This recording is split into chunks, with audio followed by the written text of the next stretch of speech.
Okay, there you go. Front coil is now chained. Now I'm only going about 25 miles away, so some local guys might say, well, you don't need to change the chain. Nobody's going to stop me. It's all back roads. There's going to be 5 traffic lights between where I'm leaving now and my next stop. All 5 of those I'll be on roads that have priority, and they're all precious change. They're not timed, so I'll be able to see if they'll be changing. But the law is the law.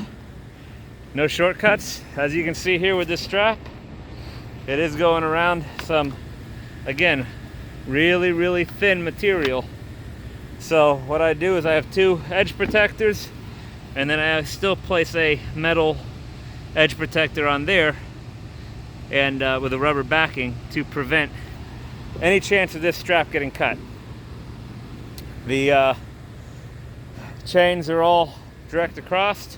Again, cross chain front and back on this row.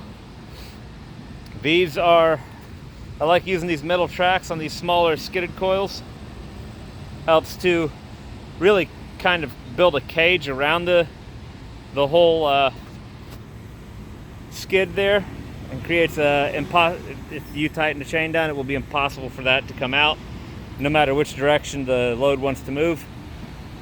And then from there back to front, you do that. It creates a situation where the only way any of these skids are going to be able to move is left and right. They won't be able to come out front to back.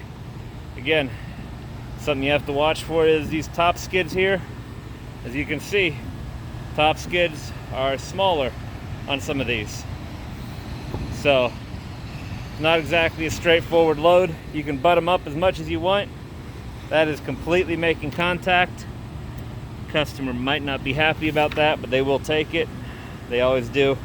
They just make a remark and then they call our salesman. That is not my issue though. They might not. It's Friday. Sometimes Fridays they don't care. But as you can see, bottom skids are touching. Top skid is centered on the skid underneath it, but it is significantly smaller. This skid right here moved a little bit forward as he brought it on with the forklift.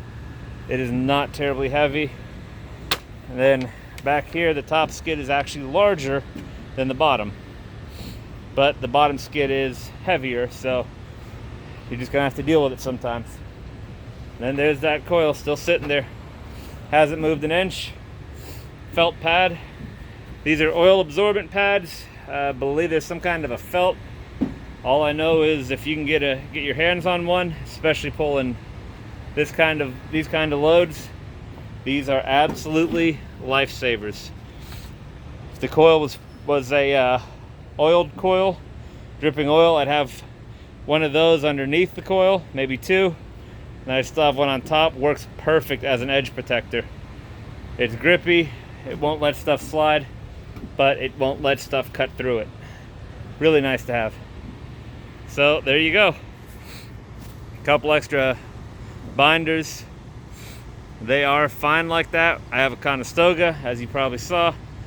Conestogas, they are fine like that. Flatbed, open deck, you're probably not going to get away with it. But Conestogas, DOT has no problem. And I get DOT'd regularly. Officers will look in the trailer, see him sitting there, and they're like, nope, it's fine. Have a great day, stay safe.